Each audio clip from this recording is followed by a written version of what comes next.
ចាសូមជម្រាបសួរនិងសូមស្វាគមន៍មកកាន់ Channel ចំណេះដឹងសម្រាប់សុខភាពជាថ្មីម្ដងទៀតនៅថ្ងៃនេះ Channel យើងខ្ញុំនឹងធ្វើការណែនាំជូនអ្នកទាំងអស់គ្នាតាក់ទងជាមួយនឹងគុណសម្បត្តិរបស់សម្បកក្រូចថ្លុងវិញម្ដងដោយអ្នកទាំងអស់គ្នាបានជ្រាបស្រាប់ហើយតាមរយៈវីដេអូមុនតាក់ទងជាមួយនឹងគុណសម្បត្តិនៃការទទួលទានផ្លែក្រូចថ្លុងដែលល្អសម្រាប់សុខភាពរបស់យើងហើយផ្លែក្រូចថ្លុងហ្នឹងគឺមានផ្ទុកទៅដោយវីតាមីន C ច្រើនជាពិសេសនៅក្នុងសម្បកក្រូចថ្លុងមិនត្រឹមតែអាចបរិភោគបានសម្រាប់សុខភាពរបស់យើងប៉ុណ្ណោះទេថែមទាំងយើងអាចប្រើប្រាស់ក្នុងការជួយពង្រឹងសក់ក៏ដូចជាព្យាបាលសក់ទៀតផងជាពិសេសនៅក្នុងសម្បកក្រូចថ្លុងត្រូវបានគេទទួលស្គាល់ថាមានលក្ខណៈសម្បត្តិដែលអាចជួយថែរក្សាសក់ឲ្យមានប្រសិទ្ធភាពរីឯប្រេងសំខាន់ៗពីសម្បកក្រូចថ្លុងក៏មានលក្ខណៈសម្បត្តិប្រឆាំងនឹងពពួកបាក់តេរីនិងប្រឆាំងនឹងអុកស៊ីតកម្មខ្ពស់ដោយសារតែសម្បកក្រូចថ្លុងគឺសម្បូរទៅដោយវីតាមីន C ជាច្រើនក្រូចថ្លុងមិនត្រឹមតែផ្ដល់នូវប្រយោជន៍សម្រាប់សុខភាពរបស់យើងរាងកាយប៉ុន្តែថែមទាំងអាចជួយព្យាបាលសក់និងស្បែករបស់យើងបានទៀតផង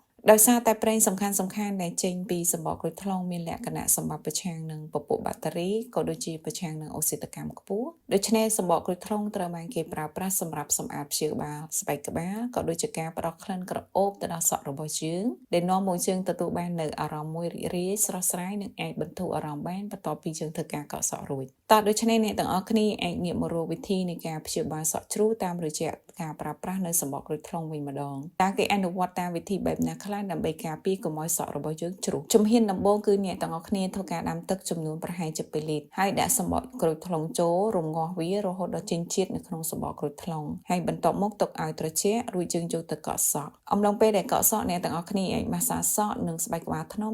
ដើម្បីឲ្យសារធាតុទាំងអស់នោះជ្រាបចូលដែលអាចជួយសម្រួលទៅដល់ចរន្តឈាមនៅក្នុងស្បែកក្បាលទៀតផងហើយជំហានចុងក្រោយគឺអ្នកទាំងអស់គ្នាអាចប្រើប្រាស់ទឹកក្តៅអ៊ុនៗលាងសក់រួចជូតជាមួយនឹងកន្សែងទន់ៗហើយទុកសក់យើងស្ងួតតាមបែបធម្មជាតិដើម្បីទទួលបាននូវប្រសិទ្ធភាពខ្ពស់អ្នកទាំងអស់គ្នាត្រូវតែអនុវត្តវិធីសាស្ត្របែបនេះយ៉ាងហោចណាស់2ដងក្នុងមួយសប្តាហ៍ដើម្បីឲ្យសក់របស់យើងមើលទៅមានសុខភាពល្អស្រស់ស្អាតមិនរមាស់និងមិនបែកចុងក៏ប៉ុន្តែសម្រាប់អ្នកដែលមានបញ្ហាជាមួយនឹងជំងឺស្បែកក្បាលឬក៏ផ្សិតអ្នកទាំងអស់គ្នាហាមប្រើប្រាស់នៅសម្បកក្រូចថ្លុងក្នុងករណីបែបនេះអ្នកទាំងអស់គ្នាគួរតែប្រើប្រេងដើម្បីព្យាបាលវិញចា៎ហើយសម្រាប់អត្ថបទនេះ Channel យើងខ្ញុំដកស្រង់ចេញពីគេហទំព័រក្នុងស្រុកកញ្ញាដ៏សប្បាយ .com.ke ចាសសូមអរគុណអ្នកទាំងអស់គ្នាដែលតែងតែតាមដានក៏ដូចជាគាំទ្រនៅ Channel ចំណេះដឹងសម្រាប់សុខភាពជាថ្មីម្ដងទៀតនាងខ្ញុំសូមអភ័យទោសផងដែររាល់ពាក្យពេចន៍មិនច្បាស់ក៏ដូចជាកំហុសដែលអាចកើតឡើងដោយអចេតនានៅត្រង់ចំណុចណាមួយចាសសូមអរគុណ